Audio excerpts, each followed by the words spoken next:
On est en décembre 1944 et Staline veut absolument qu'il cède sur la Pologne. Et De Gaulle veut absolument son traité. En fait, la France va un peu céder parce qu'en réalité, elle va être la première à reconnaître le gouvernement communiste sur la Pologne.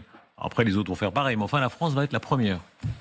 Oui, enfin, Georges Bidault qui négociait a tenu bon, et le général de Gaulle, à l'avant-dernière session de négociation, est venu lui-même et a dit à Staline: Monsieur le maréchal, je viens vous dire au revoir, je prends mon avion tout à l'heure. Il n'y a pas de possibilité d'aboutir à un accord.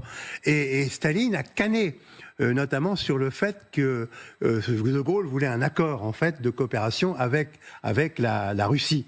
Et effectivement, Staline a canné parce qu'il voulait pas que De Gaulle s'en aille et qu'il ne se soit rien passé. Chacun a cédé un peu, mais est-ce qu'on pouvait à l'époque, de la même façon maintenant qu'on pourrait dire non, on refuse l'occupation russe, est-ce qu'on pouvait à l'époque dire on refuse l'occupation soviétique sur la Pologne? Ce qu'on peut faire, c'est refuser de signer l'accord que les Américains et les Russes voudraient nous imposer. Parce que ça n'est pas, en effet, Munich, c'est Yalta. Et ça, aujourd'hui, on peut dire, c'est très simple, on n'est pas à la table de négociation, par conséquent, on ne signe rien.